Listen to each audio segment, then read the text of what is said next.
Halo guys, selamat bertemu kembali di Akur Channel. Kali ini Mimin akan menceritakan kelanjutan Donghua Nine Sons Martial Guide bagian ke-204. Namun tak bosan-bosannya Mimin ingin mengucapkan maaf yang sebesar-besarnya, dikarenakan untuk video dan alur cerita tidak sama, jadi untuk videonya, hanya sebagai bumbu pemanis saja ya guys. Baiklah, supaya tidak berbasa-basi lebih lama lagi, langsung aja kita terobos ke ceritanya. Pada episode sebelumnya, diceritakan sosok raksasa menebar teror di tengah pasukan Miao, menghancurkan segalanya dengan artefak magis dan kekuatan brutal hingga ratusan nyawa melayang. Bahkan seorang ahli alam kesengsaraan surgawi pun tewas tanpa mampu melawan, membuat benteng berubah menjadi lautan darah. Di balik kehancuran itu, Ye Yunfei memimpin serangkaian serangan yang memusnahkan banyak benteng Miao, memicu kepanikan besar dan memaksa mereka merencanakan aliansi serta memanfaatkan kebangkitan urat ilahi buru merah milik Miao Yifan. Sementara itu, Ye Yunfei bergerak cepat, memanfaatkan teleportasi dan melatih kekuatan spasialnya hingga mencapai tingkat baru, menemukan kristal luar angkasa dan mengembangkan teknik mematikan. Dengan tekad menyelamatkan keluarganya, ia menyusup ke markas Miao, sementara di sisi lain Xiao Fei dijadikan korban untuk memindahkan urat ilahi. Saat semua bersiap pada puncak ritual, Ye Yunfei tiba dengan kekuatan penuh dan niat membalas, siap mengubah seluruh bintang menjadi medan pembantaian. Ye Yunfei berdiri terpaku di bawah langit Miao Xing nomor 1 yang asing, merasakan atmosfer tempat suci yang begitu menyesakan. Ia kemudian menyampaikan pertanyaannya kepada Yang Xiaohu, menanyakan apakah pemuda itu mengenali seluk-beluk planet pusat ini. Yang Xiaohu hanya bisa tertawa canggung sebagai jawaban, mengakui bahwa dirinya belum pernah menginjakkan kaki di sana. Meski telah mengunjungi beberapa planet lain di wilayah Miao, ia menjelaskan bahwa Miao Xing nomor 1 adalah tempat suci yang sangat tertutup, di mana orang luar umumnya dilarang keras untuk masuk. Terlebih lagi, ia menambahkan dengan nada sedikit getir bahwa seluruh laut bintang Tianluo sedang mengawasi dengan saksama garis keturunan 7 pencuri hebat mereka. Sebagai tempat suci yang dihormati, masyarakat Miao tentu tidak akan pernah menyambut kedatangan cucu dari seorang pencuri yang namanya tersohor di seantero galaksi. Mendengar penjelasan itu, Ye Yunfei hanya memberikan anggukan kecil sebagai tanda pemahaman. Dalam benaknya, sebuah rencana mulai terbentuk dengan cepat. Ia berpikir bahwa dalam situasi yang tertutup seperti ini, satu-satunya cara efektif untuk mendapatkan informasi yang akurat adalah dengan menangkap beberapa tokoh penting dari klan Miao. Tanpa membuang waktu lebih lama, Ye Yunfei segera mengerahkan teknik pergerakannya, melesat bagaikan kilat yang membelah udara menuju kejauhan. Di bawahnya, daratan planet itu tampak begitu megah dengan kota-kota yang berdiri berjejer, memamerkan kekayaan dan kemakmuran luar biasa yang menjadi pusat pemerintahan kelompok etnis Miao. Beberapa saat kemudian, pandangan Ye Yunfei tertuju pada sebuah kota yang berukuran relatif besar. Dengan sebuah gerakan kilat, ia mendarat di dalam kota yang dikenal dengan nama kota Tiangwang tersebut. Di saat yang bersamaan, suasana di dalam rumah besar penguasa kota tampak sangat kontras dengan ketenangan di luar. Di dalam aula utama yang megah, sang penguasa kota, seorang pria parubaya, sedang berbicara dengan nada suara yang lantang dan penuh kemenangan. Ia sesumbar bahwa begitu Pangeran Miao Yifan berhasil membangkitkan urat ilahi burung merah, klan Miao mereka pasti akan segera berkembang menjadi klan kelas 1 di Laut Bintang Tianluo, setara dengan klan Pang yang agung. Ia membayangkan masa depan di mana anggota suku Miao akan menjelajahi hamparan langit luas dan lautan bintang tanpa ada satupun pihak yang berani memprovokasi mereka. Dengan penuh semangat, ia memerintahkan para pengawal untuk menyiapkan jamuan besar demi merayakan kejayaan itu di kota Tiangwang, sebelum ia berangkat ke ibu kota Miao besok untuk menghadiri upacara perayaan resmi.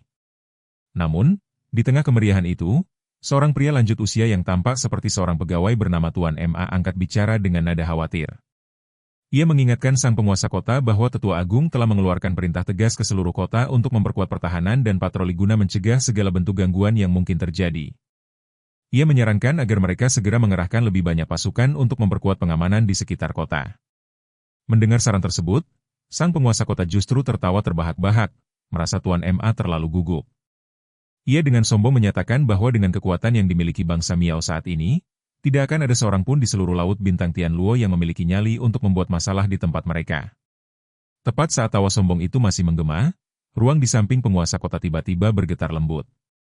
Dari riak udara tersebut, Ye Yunfei melangkah keluar dengan tatapan yang dingin.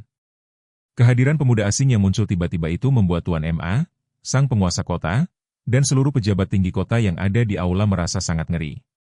Mereka terbelalak menatap sosok misterius tersebut dengan penuh tanya dan ketakutan. Tanpa memberikan kesempatan bagi mereka untuk bereaksi, Ye Yunfei hanya menggumamkan kata kematian.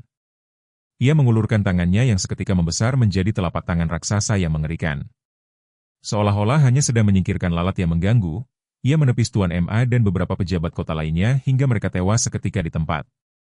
Saat ini, Ye Yunfei telah memiliki kekuatan fisik yang setara dengan 6 naga, sebuah kekuatan yang begitu dahsyat hingga ia mampu dengan mudah menghancurkan kultivator alam kesengsaraan surgawi tingkat menengah, bahkan sanggup bertarung seimbang melawan mereka yang berada di tingkat akhir. Sang penguasa kota yang menyaksikan pembantaian singkat itu pun meledak dalam kemarahan, mempertanyakan identitas Ye Yunfei dan keberaniannya membunuh orang-orang dari kelompok etnis Miao. Sebagai jawaban, Ye Yunfei hanya mengeluarkan raungan menggelegar dan kembali mengayunkan tangan raksasanya secara horizontal ke arah penguasa kota. Ekspresi penguasa kota berubah drastis menjadi pucat pasi. Karena ia baru berada di tahap akhir alam pembukaan laut, ia sama sekali tidak berdaya menghadapi tekanan fisik luar biasa yang dipancarkan oleh Ye Yunfei. Wajahnya memerah karena sesak, dan tubuhnya terkunci rapat hingga tidak mampu bergerak sedikit pun. Ye Yunfei kemudian mencengkeram tubuh pria itu di telapak tangannya dan segera menyegel kekuatannya. Dengan tatapan mata yang sedingin es, Ye Yunfei melemparkan penguasa kota itu ke tanah dan memberikan peringatan keras bahwa jika ia masih ingin hidup, ia harus menjawab semua pertanyaan dengan patuh. Penguasa kota yang terbiasa hidup otoriter dan memiliki kedudukan tinggi di klan Miao itu awalnya mencoba bersikap keras kepala. Namun, Ye Yunfei tidak memiliki kesabaran untuk berdebat. Ia melambaikan tangannya, memasukkan sebuah pil racun hitam yang mengerikan ke dalam mulut pria itu, lalu membawa tubuhnya menghilang kembali ke dalam kehampaan ruang. Tak lama kemudian, di dalam dimensi Menara Pantom, sang penguasa kota tampak berguling-guling di tanah sambil menjerit kesakitan yang luar biasa. Tubuhnya terpelintir hebat layaknya seekor udang rebus akibat reaksi racun tersebut. Ye Yunfei hanya berdiri diam di sampingnya, mengamati penderitaan itu dengan tatapan tanpa emosi. Tepat ketika penguasa kota itu berada di ambang pingsan karena rasa sakit yang tak tertahankan, Ye Yunfei memasukkan penawar berwarna putih ke mulutnya. Setelah rasa sakitnya mereda secara perlahan, penguasa kota itu hanya bisa ambruk terengah-engah. Kini ia benar-benar tidak berani lagi mengucapkan sepatah kata pun untuk membantah. Ia menjawab setiap pertanyaan Ye Yunfei dengan sangat mendetail karena ketakutan yang mendalam akan rasa sakit yang baru saja ia alami. Dari keterangan pria inilah, Ye Yunfei berhasil memperoleh gambaran lengkap mengenai situasi di planet Miao Xing nomor 1. Nama ibu kota Miao pun terucap dari bibir Ye Yunfei dengan nada dingin saat ia melangkah keluar dari Menara Pantom. Ia menyadari bahwa tempat itu adalah pusat kekuasaan tertinggi di mana sebagian besar pejabat tinggi suku Miao tinggal dan di mana perayaan besar akan diadakan. Namun, informasi yang paling krusial adalah kenyataan bahwa ibunya, Miao Ziqiong, ternyata dipenjara di ibu kota tersebut. Penguasa kota-kota Tianguang ternyata cukup tahu banyak mengenai keberadaan Miao Ziqiong dan putrinya. Dengan tekad yang membara, Ye Yunfei segera mengeluarkan pesawat ruang angkasa tercepatnya dan melesat dengan kecepatan penuh menuju ibu kota Miao. Hanya butuh waktu setengah hari perjalanan hingga sebuah kota kolosal yang luar biasa megah muncul di Cakrawala. Kota itu tampak seperti sebuah labirin raksasa yang dipenuhi jaringan jalanan padat, paviliun, dan menara yang tak terhitung jumlahnya, serta dipenuhi oleh ribuan praktisi seni bela diri.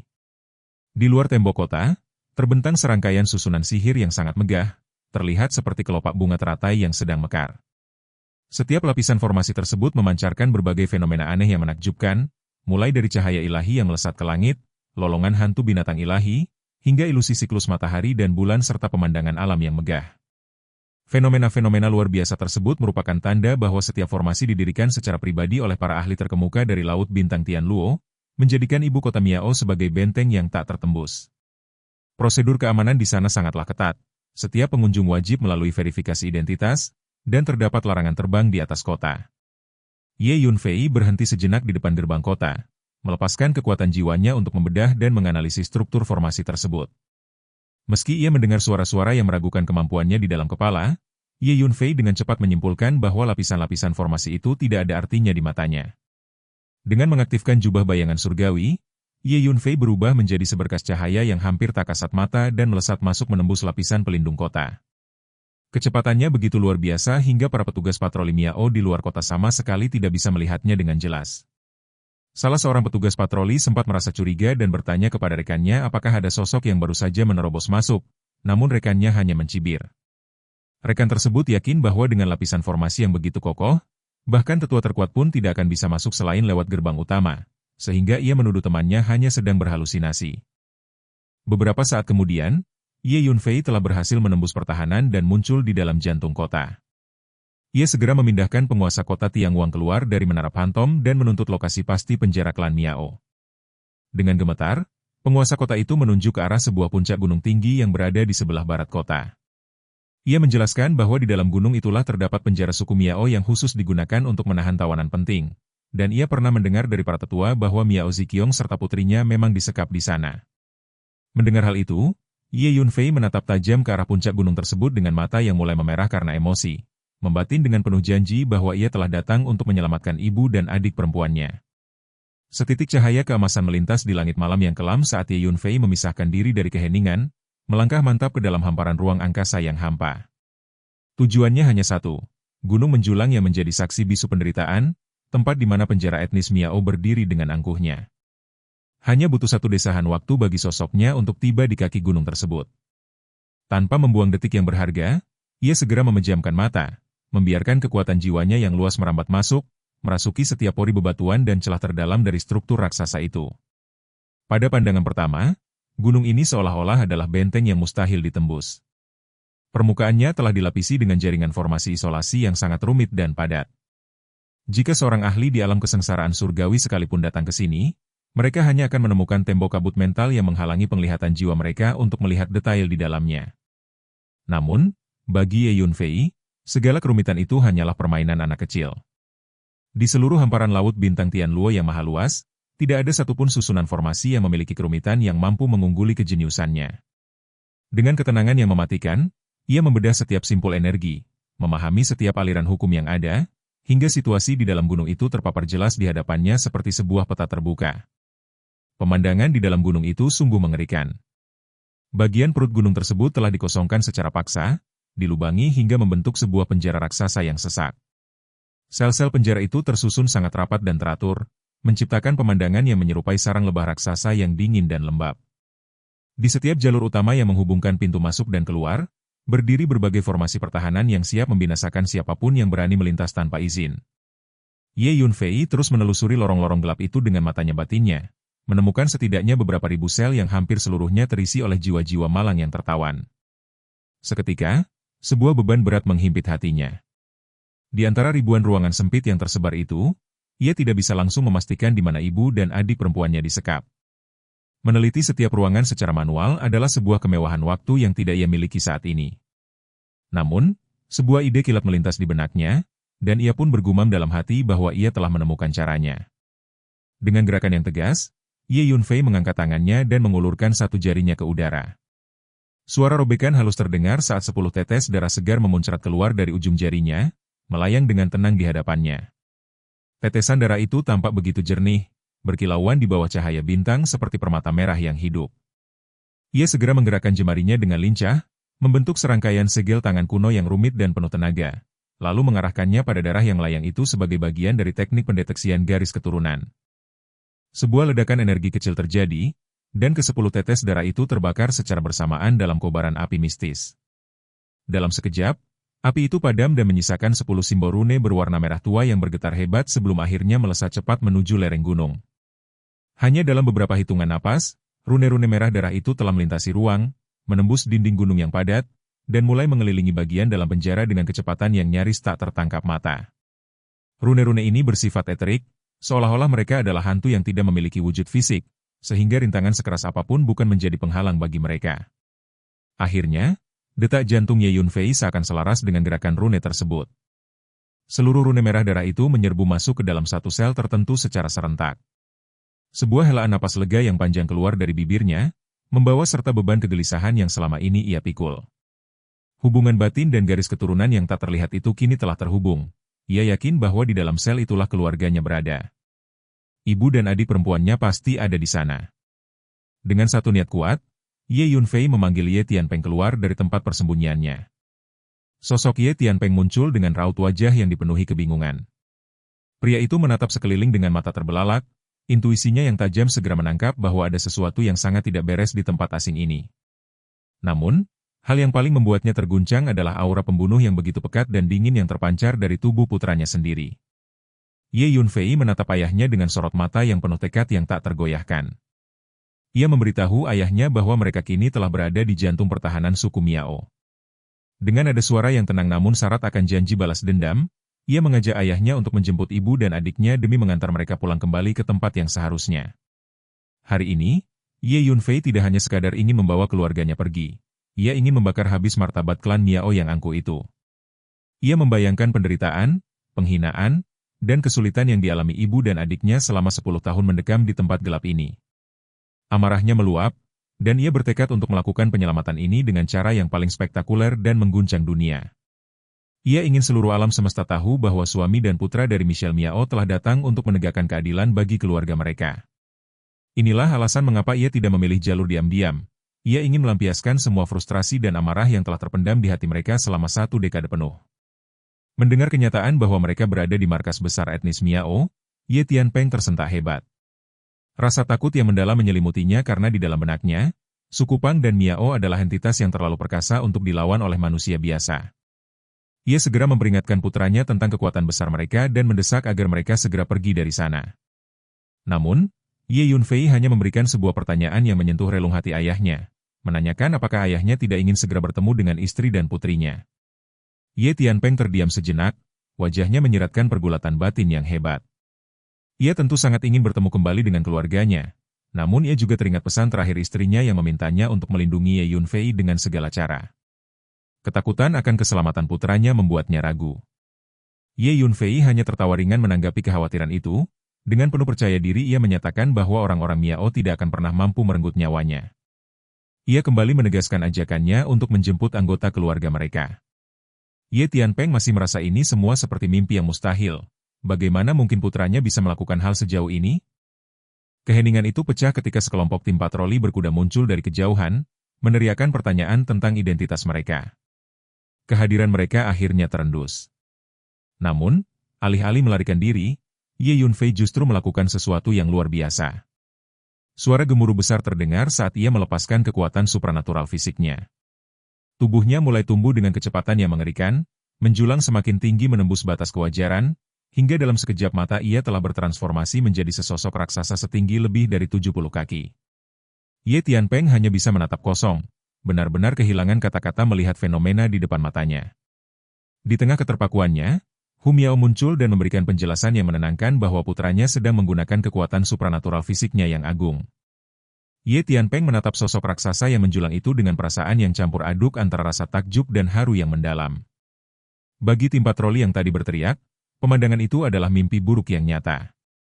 Mereka semua terpaku dengan kaki yang lemas dan tubuh yang gemetar hebat, memandang ke atas pada sosok raksasa yang seolah-olah diturunkan untuk menghakimi mereka. Sebuah dentuman keras mengguncang bumi saat tangan raksasa Ye Yunfei menghantam tanah dengan kecepatan kilat, meninggalkan sebuah jejak telapak tangan yang sangat besar di permukaan bumi. Tim patroli malang itu tidak sempat menghindar, hancur seketika menjadi tumpukan daging yang tak lagi berbentuk. Suara Ye Yunfei kini terdengar berat dan dalam, bergema di seluruh lembah saat ia menyatakan bahwa penjara yang telah mengurung ibu dan adiknya selama 10 tahun ini harus segera dihancurkan. Ia mengangkat tinju raksasanya dan mulai melancarkan serangan. Pukulan demi pukulan menghujam lereng gunung layaknya hujan badai yang tak terhentikan. Setiap hantaman tinjunya memicu aktivasi susunan energi pertahanan yang membubung ke udara, mencoba menahan serangannya. Namun, Ye Yunfei menghancurkan setiap lapisan formasi itu hanya dengan satu pukulan kasar. Kurang dari 2 tarikan napas, seluruh perlindungan sihir itu telah pecah berkeping-keping. Kekacauan melanda seluruh penjara. Dari puncak hingga kaki gunung, sosok-sosok penjaga berhamburan keluar dengan wajah penuh kepanikan, mencoba memahami apa yang sedang terjadi. Mereka adalah para ahli terpilih yang ditugaskan untuk menjaga tempat sakral tersebut. Namun, Ye Yunfei hanya mengeluarkan raungan yang mengguncang jiwa, memerintahkan kematian bagi siapa saja yang berani mendekat. Dimanapun tinjunya mendarat, orang-orang yang mencoba menyerangnya hancur berantakan. Seorang ahli di tingkat akhir alam pembuka laut mencoba melakukan perlawanan.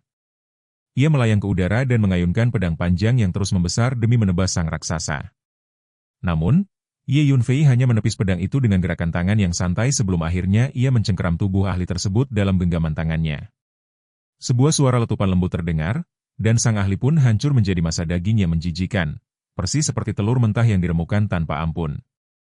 Kemarahan pun datang dari seorang master di tahap awal alam kesengsaraan surgawi yang muncul dengan kecepatan penuh untuk menyerang. Ye Yunfei merespons dengan satu pukulan dahsyat. Kekuatan yang dihasilkan dari tinju itu seolah-olah memenuhi seluruh langit dan bumi, melesat langsung ke arah wajah sang master. Merasakan kekuatan yang melampaui logikanya, Sang master segera menyadari bahwa ia bukan tandingan bagi makhluk di depannya.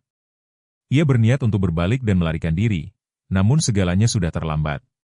Ye Yunfei melancarkan beberapa pukulan bertubi-tubi dalam sekejap, dan dengan satu suara ledakan yang keras, tubuh sang master meledak menjadi serpihan, tewas seketika di tempat. Berita tentang kekacauan ini segera menyebar ke seluruh penjuru kota. Kepanikan merajalela di antara penduduk, sementara para ahli dari berbagai penjuru mulai terbang menuju lokasi penjara untuk memberikan bantuan. Ye Yunfei memberikan perintah melalui suara batinnya kepada lengan raksasa yang ia kendalikan untuk menahan serangan para pendatang tersebut, agar dirinya bisa fokus pada misi penyelamatan. Lengan raksasa itu menyanggupi perintah tersebut tanpa keraguan. Tinju raksasa Ye Yunfei terus bergerak secepat kilat, menghujam lereng gunung tanpa ada niat untuk berhenti. Setiap hantaman yang ia berikan membawa kekuatan fisik yang setara dengan 6 naga, menciptakan getaran yang meruntuhkan fondasi bumi. Dalam waktu yang sangat singkat, struktur gunung yang tadinya kokoh mulai runtuh dan hancur berantakan, memperlihatkan susunan sel-sel penjara yang menyerupai sarang lebah di dalamnya, siap untuk dibebaskan dari kegelapan yang menyiksa. Suasana di dalam sel penjara yang remang-remang di jantung pegunungan etnis minoritas Miao itu terasa begitu menyesakkan. Di balik jeruji besi yang dingin, Miao Ziqiong terduduk dengan rambut yang berantakan dan raut wajah yang hancur oleh kesedihan mendalam. Dalam kesendirian yang menyayat hati, ia bergumam pelan pada dirinya sendiri, menyalahkan diri atas penderitaan yang menimpa Xiao Fei, putri tercintanya. Air mata yang tak terbendung mengalir deras membasahi wajahnya yang pucat, mencerminkan rasa sakit hati yang seolah telah mencapai puncaknya. Keheningan sel yang suram itu tiba-tiba terusik oleh kemunculan sesosok pria tua berpakaian hitam secara tak terduga. Kehadiran sosok tersebut seketika memicu amarah yang meluap dari dalam diri Miao Ziqiong. Ia segera mengenali pria itu sebagai orang kepercayaan tuan muda kedua dari klan Pang, sosok yang telah membawa begitu banyak penderitaan bagi dirinya dan putrinya. Dengan suara yang menggelegar penuh amarah, ia mempertanyakan tujuan kedatangan pria itu, sambil mengecam segala perbuatan keji yang telah dilakukan terhadap keluarganya selama ini. Pria tua berpakaian hitam itu sama sekali tidak merasa terancam. Sebaliknya, ia malah menanggapi kemarahan tersebut dengan sikap dingin dan merendahkan. Dengan nada yang penuh ejekan, ia meminta agar Miao Ziqiong mengendalikan emosinya sebelum menyampaikan maksud kedatangannya sebagai utusan tuan muda kedua klan Pang. Sebuah kartu undangan pernikahan berwarna merah terang dikeluarkan dari balik jubahnya. Pria tua itu menjelaskan bahwa kartu tersebut adalah undangan untuk pernikahan antara putra kedua dari klan tersebut dengan putri Miao Ziqiong yang akan dilangsungkan dalam 2 hari ke depan. Dengan senyum sinis, ia bahkan menyindir bahwa mulai sekarang ia harus bersikap lebih hormat kepada Miao Ziqiong, mengingat status wanita itu yang akan segera menjadi ibu mertua dari tuan mudanya. Mendengar kabar tersebut, hancur sudah sisa ketahanan mental Miao Ziqiong. Ia berteriak penuh penderitaan, mengutuk mereka semua sebagai sekumpulan binatang buas yang tega melakukan hal sekeji itu kepada Xiao Fei yang masih sangat belia. Gejolak emosi yang terlalu hebat membuat tubuhnya yang lemah tidak mampu bertahan, hingga ia memuntahkan darah segar berkali-kali. Wajahnya yang semula sudah lesu kini berubah menjadi putih pucat menyerupai kertas tanpa nyawa. Tawa penuh kemenangan pecah dari mulut pria tua itu melihat penderitaan di hadapannya. Ia melemparkan undangan merah itu sebagai bentuk penghinaan terakhir, seraya menegaskan bahwa Miao Ziqiong tidak akan pernah memiliki kesempatan untuk menghadiri pernikahan tersebut. Baginya, undangan itu hanyalah sebuah kenang-kenangan pahit karena wanita itu ditakdirkan untuk mendekam di dalam sel gelap tersebut selamanya. Kepuasannya terpancar jelas karena ia telah berhasil menjalankan perintah tuan mudanya untuk mempermalukan dan menghancurkan semangat hidup Miao Ziqiong. Namun, suasana kemenangan pria tua itu terhenti seketika saat seluruh ruangan mulai bergetar dengan hebat. Guncangan yang dahsyat itu menyerupai gempa bumi besar yang melanda seluruh gunung. Pria tua berbaju hitam itu tampak bingung dan waspada, mencoba memahami fenomena yang terjadi. Meskipun sel tersebut dilindungi oleh susunan isolasi sihir yang kuat sehingga ia tidak bisa merasakan situasi di luar, ia sempat meyakinkan dirinya sendiri bahwa markas besar suku Miao adalah wilayah yang mustahil untuk ditembus. Ia berasumsi bahwa jikapun terjadi sesuatu yang serius, para petinggi klan akan segera mengatasinya tanpa perlu campur tangan darinya. Di tengah guncangan yang kian menjadi, pria tua itu teringat akan sebuah pesan tambahan dari tuannya. Dengan nada menyelidiki, ia menanyakan apakah Miao Ziqiong kini merasa menyesal atas pilihannya di masa lalu, terutama karena telah menolak untuk menjadi wanita simpanan tuan muda kedua klan Pang. Dengan keteguhan hati yang luar biasa, meskipun tubuhnya bersimbah darah dan dikelilingi kehancuran, Miao Ziqiong menatap tajam pria tua itu. Dengan penuh penekanan, ia menyatakan bahwa dirinya sama sekali tidak pernah menyesal. Bahkan jika waktu bisa diputar kembali, ia dengan tegas mengatakan akan tetap mengambil keputusan yang sama tanpa keraguan sedikit pun. Jawaban yang tak tergoyahkan itu membuat wajah pria tua berbaju hitam menjadi gelap karena geram. Ia baru saja hendak melontarkan cacian ketika guncangan di dalam sel meningkat hingga ke titik ekstrim. Dinding dan langit-langit mulai retak parah, mengakibatkan guguran lumpur, bongkahan batu, dan debu yang berterbangan memenuhi ruangan. Saat itulah sang pria tua menyadari bahwa ada ancaman nyata yang sedang melanda tempat tersebut. Di luar sana, pemandangan jauh lebih mengerikan. Di bawah hantaman tanpa henti dari sepasang tinju raksasa yang luar biasa kuat, separuh dari gunung penjara itu telah runtuh total. Reruntuhan tersebut menyingkap deretan sel penjara yang selama ini tersembunyi, yang kini tampak seperti tumpukan balok bangunan atau sarang lebah raksasa yang terbuka. Pandangan tajam dari sosok raksasa yang menyerang itu segera terkunci pada sebuah sel spesifik yang ditandai dengan 10 simbol rune berwarna merah darah yang berpijar terang di tengah debu kehancuran. Melihat kehancuran penjara mereka, para pejabat tinggi dan ahli dari suku Miao segera berdatangan dengan kecepatan tinggi. Mereka mengepung area tersebut dari segala arah, memancarkan tekanan energi yang luar biasa kuat untuk menekan penyusup. Dengan penuh amarah, mereka menuntut pertanggungjawaban atas penghancuran fasilitas klan mereka. Namun, ancaman itu sama sekali tidak dihiraukan. Sebuah lengan raksasa yang ukurannya menyerupai naga tiba-tiba muncul dan mengayun dengan gerakan horizontal yang mematikan. Gerakan telapak tangan raksasa itu menyapu para ahli klan Miao layaknya angin musim gugur yang menerbangkan dedaunan kering. Mereka yang berada di garis depan langsung hancur berkeping-keping akibat hantaman tersebut, gugur seketika dalam kondisi yang mengenaskan. Kejadian tragis itu memicu kepanikan dan kemarahan yang lebih besar di kalangan pemimpin Miao yang baru tiba. Mereka menyadari bahwa lengan raksasa yang telah menghancurkan banyak pos terdepan mereka kini telah benar-benar menyerbu pusat pertahanan mereka. Perintah segera diteriakkan untuk melaporkan situasi darurat ini kepada sang kepala suku. Di tengah kekacauan tersebut, sosok raksasa setinggi 70 kaki itu tiba-tiba menyusut kembali ke wujud aslinya, menampakkan sosok Ye Yunfei. Dengan tenang, ia menyampaikan kepada ayahnya, Ye Tianpeng, bahwa saatnya telah tiba untuk menjemput ibu dan saudara perempuannya. Tanpa memedulikan pengepungan para ahli Miao, Ye Yunfei menarik tangan ayahnya dan mengaktifkan kekuatan dari jubah bayangan surgawi. Dalam sekejap mata, mereka berdua telah berpindah posisi dan berdiri tepat di depan sel tempat Miao Ziqiong ditahan.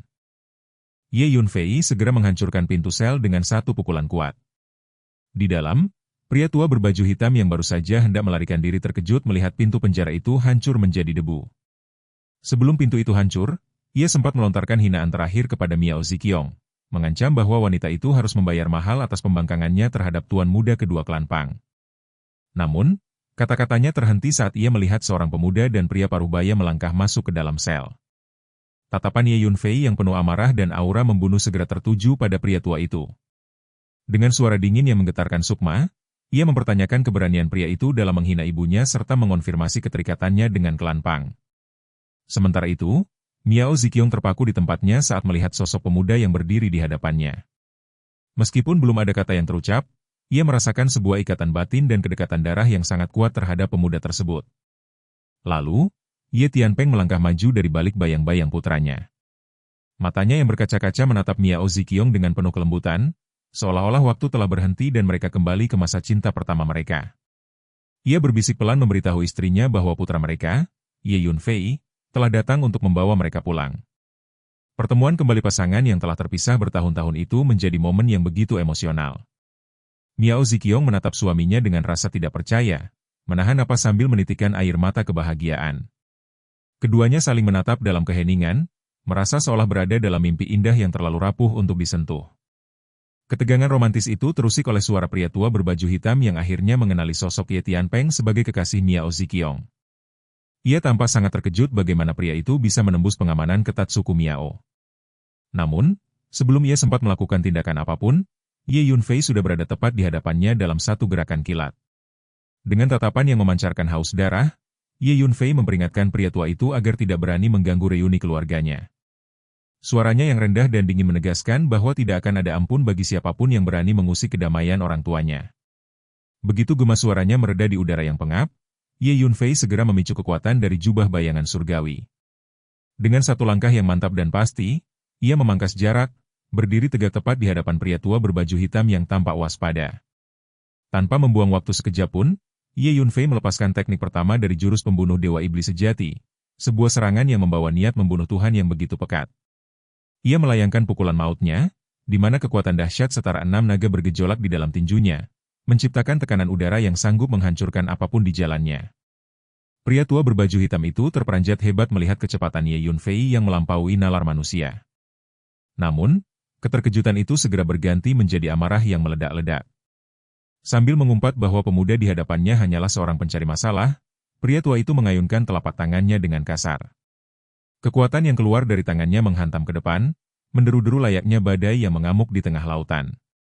Ia merasa sangat terhina sekaligus geli, bertanya-tanya dalam hati bagaimana mungkin seorang kultivator yang hanya berada di alam jembatan bintang tingkat menengah berani menantangnya secara langsung. Dengan senyum yang haus darah dan kejam, ia bertekad untuk menghabisi nyawa Ye Yunfei hanya dengan satu pukulan telak. Di sudut ruangan, kepanikan melanda Ye Tianpeng dan Miao Ziqiong. Mereka berdua berteriak serentak, memperingatkan putra mereka untuk berhati-hati. Pada saat genting itulah, kesadaran mereka telah pulih sepenuhnya, menyadari bahwa sosok yang berdiri membela mereka bukanlah bayangan semu, melainkan kenyataan yang tak terbantahkan. Suara gemuruh yang memekakan telinga pecah saat serangan kedua belah pihak berbenturan di tengah udara. Ledakan energi itu mengguncang fondasi sel, namun hasilnya di luar dugaan, tidak ada yang menang dan tidak ada yang kalah dalam benturan pertama tersebut. Dengan sokongan kekuatan 6 naga, Ye Yunfei secara luar biasa mampu mengimbangi mereka yang telah mencapai tahap akhir alam kesengsaraan surgawi. Bahkan, dalam jarak sedekat itu, dominasi Ye Yunfei mulai terasa, menempatkannya di atas angin dalam konfrontasi fisik yang brutal ini. Wajah pria tua berbaju hitam itu seketika berubah pucat pasi. Ketakutan mulai merayap di hatinya saat menyadari bahwa kekuatan fisik pemuda di depannya sungguh luar biasa dan tidak masuk akal. Ye Yunfei tidak memberikan jeda sedikit pun.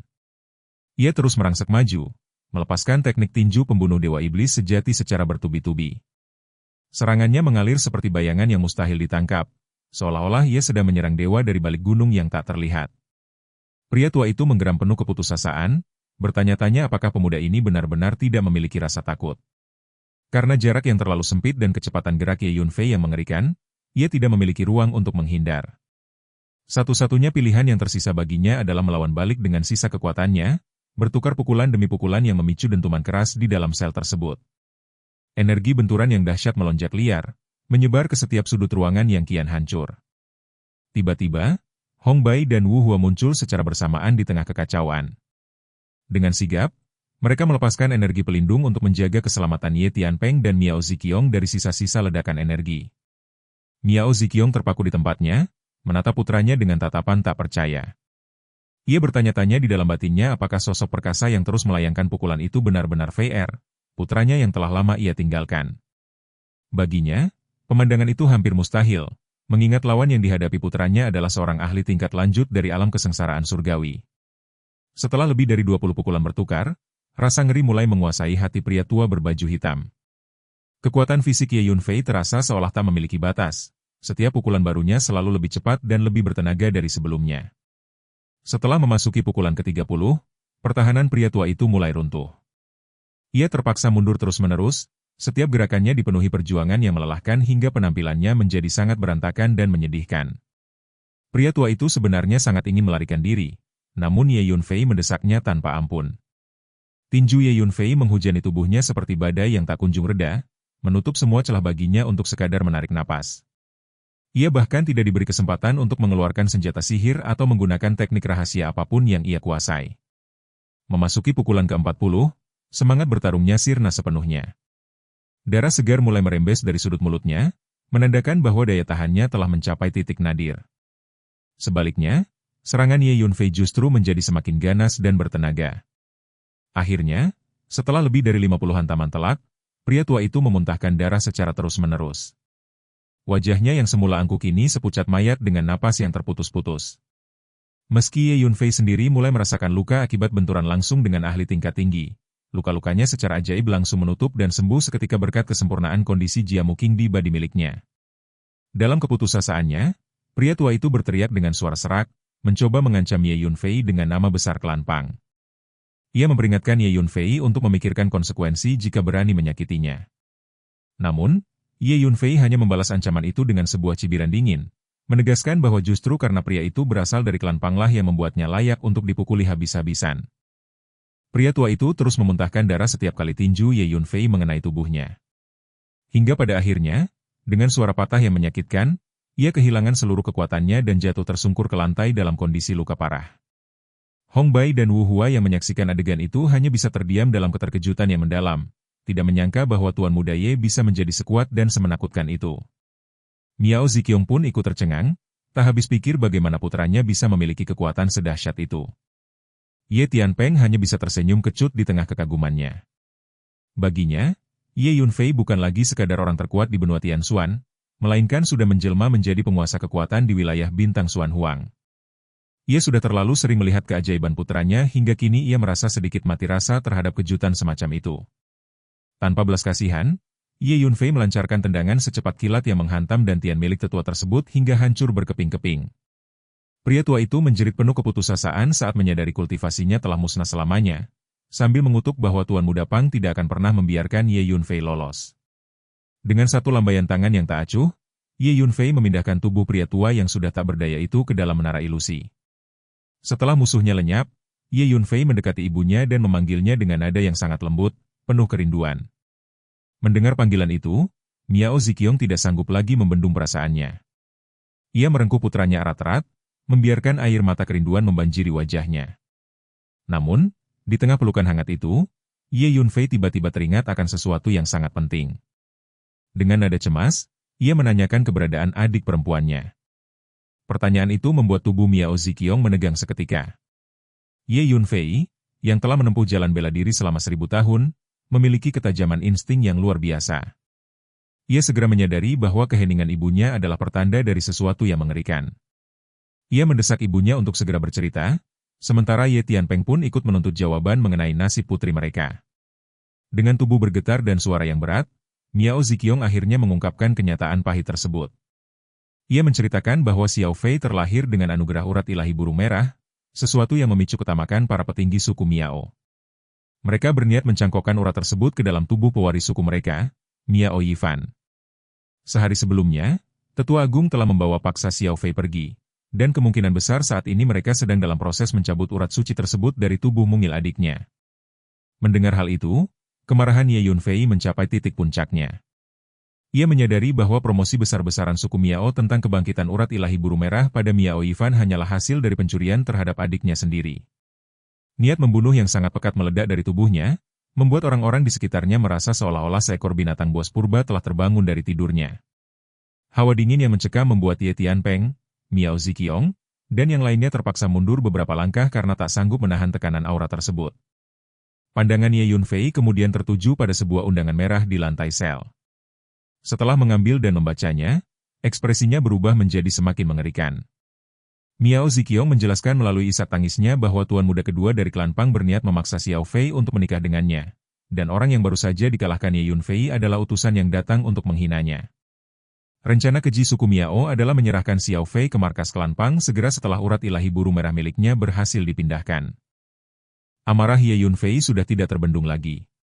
Dengan gigi yang bergemeretak menahan amuk, ia bersumpah demi keadilan adiknya bahwa seluruh keluarga Miao dan keluarga Pang harus dimusnahkan tanpa sisa. Tubuhnya gemetar hebat saat ia mengucapkan sumpah itu perlahan namun pasti.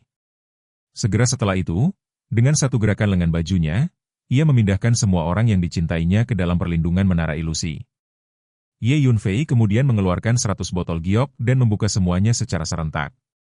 1000 pil vitalitas pelebur darah, yang merupakan pil dao tingkat 9, melayang di udara. Dengan satu tarikan napas panjang, ia menelan seluruh pil tersebut sekaligus. Meski tubuhnya sangat kuat, jumlah pil sebanyak itu hampir melampaui batas ketahanannya. Tanpa membuang waktu, ia segera menjalankan teknik disintegrasi darah esensi asal. Kabut darah yang tebal dan mengerikan menyembur keluar dari pori-pori tubuhnya, memenuhi seluruh ruangan sel hingga Ye Yunfei tampak seperti sosok iblis berlumuran darah yang mengerikan. Ledakan dahsyat terjadi saat sel tersebut tidak lagi mampu menahan tekanan energi dari tubuh Ye Yunfei, mengakibatkan puluhan sel di sekitarnya ikut hancur. Ye Yunfei kemudian melonjak tinggi ke langit, meninggalkan reruntuhan penjara yang kini berantakan. Di luar, lengan raksasa miliknya masih sibuk bertarung melawan para master suku Miao, termasuk mereka yang berada di alam kesengsaraan surgawi dan alam domain. Meskipun sangat kuat, lengan raksasa itu mulai kesulitan menghadapi serangan gabungan dari puluhan ahli alam domain suku Miao. Saat Ye Yunfei melesat keluar, seorang ahli tahap akhir alam kesengsaraan surgawi mencoba menghalangi jalannya dengan teriakan lantang. Namun, dengan satu pukulan ringan, Ye Yunfei menghancurkan orang tersebut menjadi kabut darah seketika. Aksi itu membuat para petarung lain di sekitar sana diliputi amarah sekaligus ketakutan yang luar biasa. Ye Yunfei bergerak secepat kilat menuju lengan raksasanya dan memerintahkannya untuk berhenti bertarung sejenak agar mereka bisa fokus menyelamatkan adiknya. Dengan suara yang parau dan dingin, ia membawa lengan raksasa itu bersamanya saat ia melangkah menembus celah ruang dan menghilang secara misterius. Kemampuan untuk menjelajahi ruang angkasa secara instan itu membuat para ahli suku Miao tertegun dalam kebisuan yang mencekam. Tak lama kemudian, Ye Yunfei muncul kembali di bagian lain wilayah Miaodu. Ia menjentikan jarinya, melepaskan 10 tetes darah yang langsung terbakar di udara sebagai bagian dari metode pendeteksi garis keturunan. Darah tersebut berubah menjadi simbol-simbol rune merah tua yang melesat cepat ke satu arah tertentu sebagai penunjuk jalan. Tanpa keraguan, Ye Yunfei segera mengejar arah rune tersebut. Sementara itu, kekacauan total telah melanda seluruh wilayah Miao. Berita mengenai hancurnya penjara dan pelarian para tahanan menyebar dengan cepat. Perintah-perintah darurat diteriakan untuk menangkap kembali para tahanan dan memburu sosok lengan raksasa serta pria berlumuran darah yang telah mengacaukan markas mereka. Suara-suara amarah dan kepanikan memenuhi angkasa, menandakan awal dari kehancuran yang lebih besar bagi suku Miao. Di bawah kedalaman ibu kota suku Miao, tersembunyi sebuah istana bawah tanah yang diselimuti atmosfer mistis dan menekan. Cahaya remang menyinari puluhan pria lanjut usia yang duduk bersila dalam formasi melingkar, mengelilingi sebuah altar besar yang menjadi pusat dari segala aktivitas terlarang di sana. Di atas altar tersebut, putra mahkota suku Miao yang bernama Miao Yifan tengah duduk dalam keheningan meditasi yang mendalam, berusaha memurnikan dan menyerap energi dari tumpukan harta karun yang luar biasa, mulai dari kristal energi, pil-pil berharga, ramuan langka, hingga berbagai bahan pusaka lainnya. Intensitas energi yang ia serap selama periode ini begitu besar hingga tubuhnya memancarkan gelombang tekanan spiritual yang nyata, mengamuk di sekelilingnya layaknya badai yang tak terkendali. Tepat di titik tengah altar, terdapat sebuah kolam kecil yang menampung cairan kental berwarna merah darah yang tampak mendidih. Di samping kolam yang mengerikan itu, terbaring seorang gadis kecil berusia sekitar 10 tahun dalam keadaan tidak sadarkan diri. Dia adalah Xiao Fei, yang kehadirannya di sana hanyalah sebagai tumbal bagi ambisi besar suku tersebut. Keheningan di dalam ruangan itu seketika pecah ketika salah satu pria tua menyatakan bahwa waktu yang tepat telah tiba, yang kemudian disambut dengan seruan lantang dari sang tetua agung untuk segera memulai ritual. Para sesepuh lainnya tampak diliputi kegembiraan yang meluap, menyadari bahwa mereka sedang berada di ambang sejarah besar bagi klan mereka. Sang tetua mengingatkan seluruh rekannya bahwa urat ilahi burung vermilion bukanlah kekuatan biasa yang akan tunduk dengan mudah, sehingga tugas utama mereka adalah bersatu untuk menekan kesadaran urat suci tersebut dan memaksanya menyatu ke dalam tubuh Miao Yifan. Dengan gerakan penuh otoritas, sang tetua mengeluarkan sebuah token berwarna putih bersih, membentuk segel tangan yang rumit, dan mengarahkan kekuatannya ke lebih dari 100 pilar giok putih yang berdiri kokoh mengelilingi altar. Seketika, pilar-pilar itu bergetar hebat, melepaskan gelombang tekanan dahsyat yang menyelimuti seluruh area altar seperti ombak raksasa yang tak terbendung. Miao Yifan diperintahkan untuk segera masuk ke dalam kolam yang berisi lebih dari 10 jenis susu spiritual, yang dipercaya akan memberinya limpahan energi dahsyat saat proses penyatuan dengan urat ilahi burung merah berlangsung. Dengan tangkas, sosok pemuda itu melompat ke dalam genangan merah darah tersebut. Sang tetua kemudian mengibaskan lengan bajunya, melemparkan sisa kristal, pil, dan ramuan langka yang belum dimurnikan ke dalam kolam, memicu reaksi berantai yang membuat cairan merah itu mendidih hebat disertai suara gemuruh yang menggema ke seluruh penjuru istana bawah tanah. Namun, di tengah prosesi yang sakral itu, ekspresi wajah tetua agung mendadak berubah. Ia merasakan getaran dari kertas geokomunikasi miliknya dan segera menyerap informasi yang ada di dalamnya.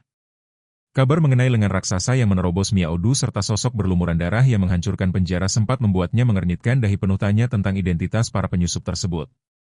Meski demikian, ia memutuskan untuk mengabaikan kekacauan di dunia luar, karena baginya, transplantasi urat ilahi burung merah ke tubuh putra mahkota adalah kepentingan tertinggi yang menyangkut masa depan seluruh bangsa Miao. Atas perintahnya, seluruh tetua secara serentak mengulurkan telapak tangan mereka, menyentuh tepi altar untuk menyalurkan kekuatan spiritual mereka yang meluap-luap. Altar tersebut pun aktif sepenuhnya, memancarkan cahaya yang sangat menyilaukan hingga sebuah tangan energi raksasa termanifestasi di udara dan perlahan-lahan mulai merasuki tubuh kecil Xiao Fei. Reaksi penolakan segera terjadi. Urat ilahi burung merah di dalam tubuh gadis kecil itu merasakan ancaman dan mulai bergejolak hebat, mengeluarkan raungan yang memekakkan telinga. Tak lama kemudian, Seekor burung merah yang seluruh tubuhnya diselimuti lautan api muncul dari dalam diri Xiao Fei, bersinar mempesona seolah-olah dipahat dari giok merah yang paling murni. Kemunculan makhluk suci ini memicu gelombang api yang menyembur keluar, hampir menghanguskan seluruh permukaan altar. Sang tetua agung yang tidak ingin ritualnya gagal segera meneriaki manifestasi tersebut sebagai binatang buas yang harus menghentikan kekerasannya. Tangan raksasa energi di atas altar bergerak dengan tekanan yang mengerikan untuk menangkap burung merah tua tersebut, dibantu oleh energi dari pilar-pilar giok putih yang semakin kuat menekan keberadaan sang burung. Tak cukup sampai di situ, tanah di bawah altar tiba-tiba retak, melepaskan aliran energi kuning dari urat bumi yang melesat ke langit seperti sungai besar, menghantam dan memerangkap burung merah itu hingga gerakannya menjadi sangat lambat seolah terjebak di dalam rawa.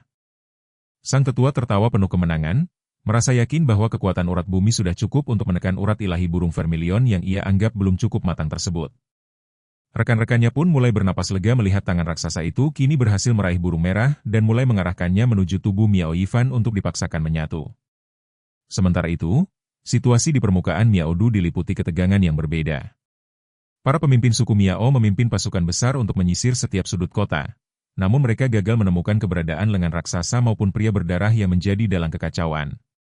Di hadapan Miao Hanlin, sang kepala klan yang wajahnya tampak sangat gelap karena amarah, para pemimpin tersebut melaporkan kegagalan mereka. Informasi tambahan mengenai rusaknya penjara, pelarian ratusan tahanan, serta hilangnya Miao Ziqiong dari selnya turut disampaikan. Meski sempat mengernyit mendengar pelarian Miao Ziqiong, Miao Hanlin ditenangkan oleh pendapat tetua lain yang yakin bahwa dengan kultivasi yang masih tersegel, wanita itu tidak akan bisa melarikan diri jauh dari Miao Du yang dijaga ketat.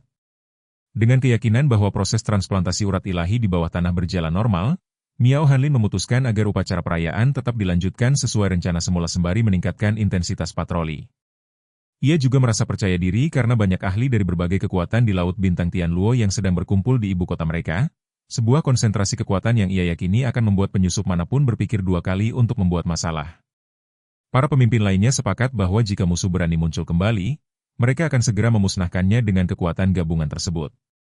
Namun, tanpa mereka sadari, maut sedang mendekat dari kegelapan bawah tanah. Ye Yunfei, yang dipandu oleh 10 rune merah darah, telah berhasil menembus lapisan bumi dan memasuki istana bawah tanah tersebut. Rune-rune itu melesat dan menempel pada sosok gadis kecil yang tak sadarkan diri di atas altar.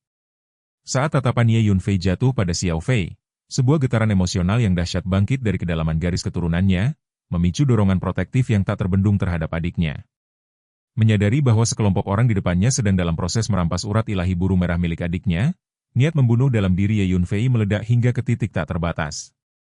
Kabut darah yang menyelimuti tubuhnya bergejolak liar dengan intensitas yang mengerikan, sementara matanya memancarkan 2 cahaya merah darah yang tajam, menandakan bahwa siapapun yang telah menyentuh adiknya kini harus bersiap menghadapi kemurkaan yang akan melenyapkan nyawa mereka. Ye Yunfei melangkah menembus tirai realitas, tubuhnya seolah ditelan oleh lipatan dimensi yang sunyi sebelum akhirnya menghilang sepenuhnya dari pandangan. Detik berikutnya, secara ajaib ia telah menapakkan kakinya tepat di atas altar suci yang menjadi pusat ritual tersebut. Para tetua suku Miao saat itu sedang dalam kondisi konsentrasi penuh. Seluruh jiwa dan raga mereka terfokus pada prosesi pemindahan urat ilahi burung merah yang sangat sakral ke dalam tubuh Miao Yifan. Ketegangan ritual yang berada di titik didih membuat mereka benar-benar buta terhadap kehadiran sosok asing yang tiba-tiba muncul di tengah-tengah mereka. Tanpa membuang waktu sekejap pun, Ye Yunfei segera memicu esensi kekuatannya. Lautan darah yang seolah tak memiliki batas pun meledak keluar saat ia melepaskan jurus kedua dari teknik disintegrasi darah esensi asal. Dalam sekejap mata, kabut darah yang kental dan panas menyembur dengan ganas, menelan seluruh permukaan altar dalam kemuraman yang mencekam. Di tengah kepekatan itu, terdengar suara dentingan logam yang memenuhi udara saat kelima pedang elemen milik Ye Yunfei berputar membentuk formasi pedang pembunuh abadi 5 elemen, melesat liar mengincar nyawa puluhan tetua Miao yang terperanjat. Tidak berhenti di situ, Ye Yunfei menggunakan teknik pengendalian senjata tingkat tinggi untuk menggerakkan 150 harta magis secara serentak. Benda-benda pusaka itu menghujani para tetua bagaikan badai yang tak terelakkan, menunjukkan betapa pesatnya peningkatan kekuatan Ye Yunfei yang kini mampu mengendalikan begitu banyak senjata sihir sekaligus. Di tengah hiruk-pikuk serangan tersebut, Ye Yunfei bergumam dalam hati tentang perlunya menyelamatkan korban terlebih dahulu sementara ia menangani para musuh. Ia merasa tidak sanggup lagi menahan amarah melihat makhluk-makhluk keji di hadapannya mencoba merampas urat nadi ilahi dan menghancurkan takdir hidup seorang manusia. Niat membunuh yang mendidih membuatnya segera mengeluarkan lengan raksasa dari dalam menara Phantom.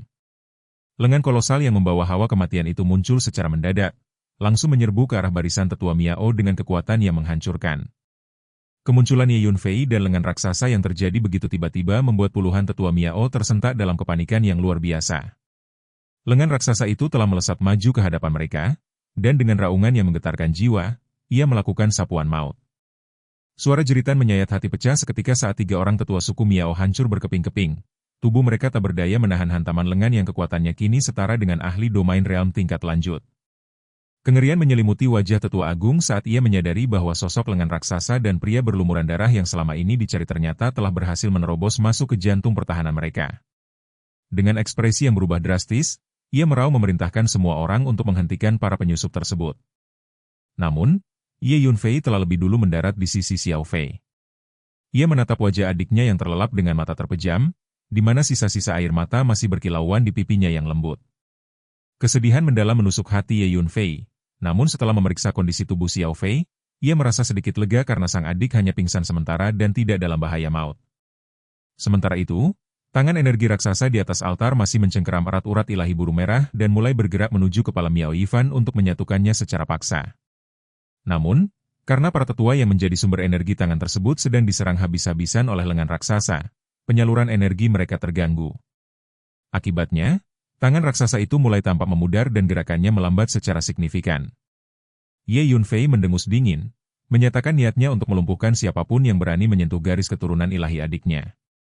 Tubuhnya melesat secepat kilat ke arah kolam di altar, melayangkan sebuah pukulan dahsyat ke arah Miao Yifan. Kekuatan fisik yang luar biasa besar dilepaskan dari kepalan tangan Ye Yunfei, membuat cairan merah tua di dalam kolam tersebut memercik hebat dan melonjak ke angkasa. Tetua agung dan para tetua lainnya berteriak penuh amarah, mencoba bergegas menuju altar demi melindungi pangeran mereka. Miao Yifan sendiri merasa sangat terkejut sekaligus terhina. Ia bangkit berdiri dan menghunus pedang panjangnya, menebas ke arah Ye Yunfei dengan energi pedang yang tajam dan berderak-derak. Serangan pedang itu menembus ruang dan menghantam tubuh Ye Yunfei secara telak. Namun, Ye Yunfei sama sekali tidak menghindar, membiarkan energi pedang itu melubangi tubuhnya hingga darah menyembur keluar. Bahkan ketika Miao Yifan berhasil menusukkan pedangnya tepat ke arah hati, Ye Yunfei hanya membeku sejenak. Melihat keberhasilannya, Miao Yifan tertawa terbahak-bahak, mengejek Ye Yunfei sebagai monster yang menyedihkan. Tetua agung dan yang lainnya pun sempat bernapas lega melihat pemandangan itu. Namun, kegembiraan mereka hanya bertahan sesaat. Dari atas kepala Ye Yunfei, tiba-tiba muncul sesosok monster dengan aura merah darah yang menjulang tinggi, membawa bau amis darah yang sangat menyengat. Monster penghisap darah itu mengaum dan secara brutal menggigit separuh tubuh Miao Yifan. Sang pangeran yang belum sempat mencabut pedangnya terjebak dalam posisi tak berdaya, tidak memiliki cara untuk menghindar. Darah di dalam tubuh Miao Yifan mendadak melonjak hebat, mengalir deras masuk ke dalam mulut binatang buas tersebut. Miao Yifan menjerit ketakutan, memohon pertolongan kepada sang tetua agung saat ia merasa jiwanya seolah mulai meninggalkan raga yang semakin melemah. Tetua agung dan tetua lainnya terkejut bukan main, mencoba mempercepat langkah mereka untuk menyelamatkan sang pangeran. Ye Yunfei menatap Miao Yifan dengan seringai yang sangat mengerikan, menyatakan bahwa kematian adalah harga yang harus dibayar karena telah mencuri garis keturunan adiknya. Tanpa menunggu lagi, Ye Yunfei mendorongkan tinjunya yang telah diperkuat oleh kekuatan 6 naga secara horizontal. Meski para tetua merau marah agar ia berhenti, semuanya sudah terlambat. Tinju Ye Yunfei mendarat telak di dada Miao Yifan. Kekuatan 6 naga yang meledak di dalam tubuh pangeran itu membuatnya hancur menjadi awan kabut darah dalam seketika. Kemarahan yang tak terkendali kini membakar mata para tetua Miao. Bagi mereka, Miao Yifan adalah harapan terbesar bagi masa depan bangsa mereka, dan kematian pemuda itu berarti hancurnya segala impian suku Miao. Di saat yang sama, atas instruksi telepati dari Ye Yunfei, lengan raksasa tersebut menyapu permukaan altar hingga separuhnya hancur berkeping-keping. Dengan hancurnya struktur altar, tangan energi yang memegang urat ilahi buru merah mulai menghilang. Ye Yunfei segera menginjak garis-garis Le di bawah altar untuk menutupnya, membiarkan urat ilahi buru merah kembali bebas dan secara alami mengalir masuk kembali ke dalam tubuh Xiao Fei sebagai inang sejatinya. Dengan lambaian tangan, Ye Yunfei memindahkan adiknya ke dalam menara pantom. Ia menghela napas panjang penuh kelegaan karena kini ibu dan adiknya telah benar-benar aman dari bahaya. Tetua agung dan para tetua Miao yang sudah kehilangan akal sehat karena amarah segera menyerbu ke arah Ye Yunfei dengan niat membunuh yang meluap-luap. Namun, lengan raksasa itu berdiri kokoh sebagai tameng di depan Ye Yunfei, terlibat dalam pertempuran jarak dekat yang sengit dengan mereka. Memanfaatkan celah tersebut, Ye Yunfei kembali melangkah ke dalam celah spasial dan muncul secara tiba-tiba di belakang barisan musuh. Ia melambaikan tangannya berulang kali, menciptakan bilah-bilah ruang angkasa yang gelap dan tajam seperti belati yang bergerak secara senyap. Ini adalah teknik pedang angkasa, sebuah manipulasi spasial yang tidak mengeluarkan fluktuasi energi sehingga mustahil dideteksi oleh kekuatan jiwa maupun indera keenam. Hanya mata telanjang yang mampu melihatnya, namun Ye Yunfei telah memilih sudut buta yang sempurna. Suara jeritan kesakitan kembali pecah saat 10 bilah ruang itu membelah kepala 10 tetua Miao sekaligus. Kepala mereka terbelah dengan cara yang mengerikan. Sebagian daging dan tulang seolah menguap sepenuhnya di titik sayatan pedang spasial tersebut, meninggalkan luka yang bersih namun mematikan. Setelah melepaskan pedang spasial yang membelah dimensi, Ye Yunfei sekali lagi memudar dan menghilang, melebur ke dalam kedalaman ruang angkasa yang sunyi. Kepergiannya yang tiba-tiba meninggalkan tanda tanya besar yang menghantam benak para tetua Miao yang masih tersisa, membuat mereka terperangah dan dipenuhi rasa tidak percaya atas fenomena yang baru saja terjadi di depan mata kepala mereka sendiri. Ke-10 rekan mereka yang baru saja tewas oleh tebasan pedang angkasa itu bukanlah petarung sembarangan, melainkan sosok-sosok yang memiliki kekuatan besar. Namun secara mengejutkan, mereka semua terhapus dari keberadaan hanya dalam satu kedipan mata yang mengerikan. Dalam keheningan ruang hampa tersebut, Ye Yunfei merasakan kepuasan yang mendalam terhadap daya hancur pedang spasial miliknya, dan melalui sebuah koneksi batin yang tak terlihat, ia mengirimkan perintah kepada lengan raksasa di dekatnya untuk menahan lawan sementara ia bersiap melancarkan serangan kejutan dari titik buta di belakang mereka. Tawaran kerjasama itu disambut dengan kesediaan yang segera, memicu kolaborasi serangan yang sangat brutal dan menghancurkan. Lengan raksasa itu bergerak dengan kekuatan tempur yang setara dengan tingkat akhir alam domain, sebuah level yang melampaui mayoritas tetua Miao yang sebagian besar hanya berada di tingkat awal atau menengah, bahkan beberapa di antaranya masih tertahan di kekuatan alam kesengsaraan surgawi. Suara hantaman yang memuakan terdengar susul-menyusul saat para tetua di tingkat alam kesengsaraan surgawi itu tewas seketika, hancur hanya dengan satu pukulan telak dari lengan raksasa yang perkasa. Pemandangan mengerikan itu menyulut amarah yang luar biasa pada pemimpin tetua yang matanya kini memerah seolah dialiri darah. Ia meraung penuh dendam dan menginstruksikan seluruh sisa pasukannya untuk memfokuskan serangan guna menghancurkan lengan tersebut. Namun, dalam waktu yang sangat singkat, keputusasaan mulai membayangi karena setengah dari puluhan tetua tersebut telah meregang nyawa. Lengan raksasa itu justru tertawa terbahak-bahak, meremehkan upaya mereka untuk menumbangkannya, sementara setiap hantaman telapak tangannya menghasilkan getaran hebat yang mengguncang fondasi seluruh istana bawah tanah seolah-olah bangunan itu akan segera runtuh. Di tengah kekacauan dan kemarahan membabi buta dari para tetua Miao, Ye Yunfei kembali bergerak dengan presisi yang mematikan. Hanya dalam hitungan tarikan napas, ia muncul di posisi strategis dan mengayunkan tangannya berulang kali, melepaskan 10 bilah spasial tambahan yang meluncur maju tanpa mengeluarkan suara sedikit pun. Detik berikutnya, jeritan kesakitan memecah udara saat 10 tetua lainnya mendapati kepala atau jantung mereka tertebas oleh pedang ruang tersebut, tewas dalam sekejap tanpa sempat memberikan perlawanan berarti. Ketidakmampuan mereka untuk merasakan keberadaan bilah spasial sebelum serangan mendarat menjadi tragedi yang menyedihkan. Meski memiliki akumulasi kekuatan yang besar, hal itu menjadi sia-sia di hadapan teknik yang melampaui persepsi normal mereka. Kini, jumlah mereka telah menyusut hingga kurang dari 10 orang. Pemimpin mereka berteriak lantang, memperingatkan rekan-rekannya agar tetap waspada penuh karena pemuda yang berlumuran darah itu memiliki kemampuan yang sangat aneh dan berbahaya. Kesadaran bahwa 20 rekan mereka telah tumbang secara berurutan membuat sang tetua agung merasa ada sesuatu yang sangat tidak beres. Namun, kewaspadaan mereka tidak menghentikan langkah Ye Yunfei yang kini mengaktifkan jubah bayangan surgawi, melesat bagaikan kilat ke hadapan seorang lelaki tua di tingkat awal alam domain dan melayangkan sebuah pukulan yang membawa maut. Bersamaan dengan itu, seekor makhluk buas berwarna merah darah yang memancarkan cahaya menyala menerkam dengan ganas ke arah sasaran yang sama. Makhluk buas hasil konsumsi 1000 pil vitalitas pelebur darah dan teknik disintegrasi darah esensi asal itu kini memiliki kapabilitas untuk bertarung seimbang dengan kultivator alam domain tahap awal. Tetua yang diserang itu meraung penuh amarah, mengerahkan energi yang sangat kuat untuk membendung serangan sang binatang, hingga atmosfer di ruangan tersebut seolah membeku dan udara berubah menjadi sangat berat akibat tekanan yang dihasilkan. Itulah manifestasi dari seorang master alam domain, kemampuan untuk menciptakan domain pribadi di mana mereka memiliki kendali penuh atas ruang di sekitarnya. Namun, Ye Yunfei merespons dengan teriakan rendah yang memanggil lautan darah tak terbatas, menyemburkan kabut darah pekat yang seketika menguasai sebagian besar area dan menciptakan wilayah kekuasaannya sendiri. Persaingan kendali wilayah ini membuat keuntungan yang seharusnya dimiliki oleh tetua Miao tersebut lenyap seketika, menggantinya dengan kengerian yang mendalam. Pertempuran sengit pun pecah antara makhluk buas darah dengan lelaki tua itu di tengah kepungan kabut. Ye Yunfei tidak membuang waktu dan kembali melambaikan tangan, mengirimkan 10 bilah ruang angkasa yang menebas cepat. Karena ketidaktahuannya bahwa garis hitam yang mendekat adalah celah spasial yang haus akan materi, lelaki tua itu mencoba menepisnya dengan telapak tangan kosong. Akibatnya sangat fatal. Tangannya teriris hancur dalam sekejap, dan bilah-bilah tersebut terus merangsek masuk, melahap lengan serta separuh tubuhnya hingga jeritan kepedihan menggema di seluruh ruangan. Para tetua yang tersisa terpaku dalam kengerian melihat teknik spasial aneh yang belum pernah mereka jumpai sepanjang hidup mereka. Ye Yunfei melangkah maju dengan kecepatan yang tak tertangkap mata, melayangkan satu pukulan terakhir yang menghancurkan tubuh pria tua itu hingga berkeping-keping, sebelum ia kembali menghilang ke dalam kehampaan yang sunyi. Memanfaatkan keterpukauan musuh, lengan raksasa kembali beraksi, menyapu nyawa beberapa tetua lainnya hingga kini hanya tersisa 2 orang, termasuk sang tetua agung sendiri.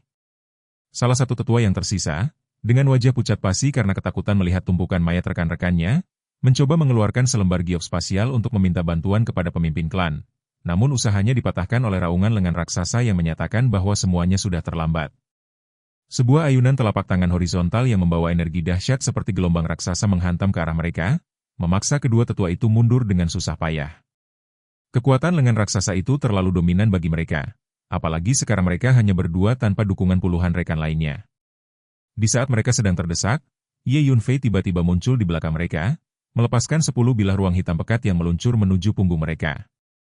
Meskipun tidak bisa merasakan pedang tersebut, insting tajam tetua agung menangkap kehadiran Ye Yunfei, membuatnya berbalik seketika dan memperingatkan rekannya. Mereka berdua segera memanggil senjata sihir andalan, sebuah payung hijau yang berputar cepat dan sebuah stempel kuno berwarna kuning cerah. Suara dentingan logam yang jernih terdengar saat bilah ruang bertabrakan dengan harta karun tersebut, namun keheranan segera menyelimuti mereka saat melihat artefak magis mereka mengalami kerusakan parah dengan bekas potongan yang dalam, bahkan sebagian materinya hilang ditelan oleh celah spasial. Daya telan dari rekahan dimensi itu memang sangat menakutkan, mampu melahap apapun yang bersentuhan dengannya. Di tengah kepanikan itu, lengan raksasa mengambil kesempatan untuk menghantamkan pukulan bertenaga penuh ke arah lelaki tua yang berada di tahap pertengahan alam domain tersebut. Tanpa sempat menghindar atau menggunakan slip giok untuk mengirim pesan, pria itu tewas seketika di bawah tekanan kekuatan yang luar biasa. Kini, tetua agung berdiri sendirian sebagai satu-satunya penyintas dari pihak Miao. Ye Yunfei dan lengan raksasa bergerak maju secara bersamaan, memancarkan seluruh kekuatan ilahi mereka untuk mengakhiri perlawanan terakhir ini. Serangan bertubi-tubi dilancarkan tanpa ampun, menciptakan ledakan energi yang mengguncang udara. Tetua agung yang sejak awal bukan tandingan bagi lengan raksasa kini semakin terpojok dengan kehadiran Ye Yunfei yang terus-menerus melancarkan serangan mendadak menggunakan pedang spasial. Ketidakmampuan untuk berkonsentrasi menghadapi 2 ancaman sekaligus membuatnya berada dalam posisi yang sangat pasif dan terjepit. Akhirnya, sebuah pukulan telak dari lengan raksasa mendarat, menghancurkan separuh tubuh sang tetua, sebelum disusul dengan rangkaian serangan pamungkas yang melenyapkannya secara total dari muka bumi. Dengan gugurnya sosok terakhir itu, seluruh master klan Miao di istana bawah tanah tersebut telah sepenuhnya binasa. Dan, adegan ini pun mengakhiri pertemuan kita kali ini. Terima kasih kepada semua yang telah menyimak dari awal sampai akhir video ini. Dan juga Mimin ingin mengucapkan terima kasih yang sebesar-besarnya kepada semua yang sudah subscribe Akur Channel. Semoga semuanya dimudahkan rezekinya, dan dilancarkan segala urusannya, juga disehatkan selalu setiap saat, dan terhindar dari segala penyakit. Amin.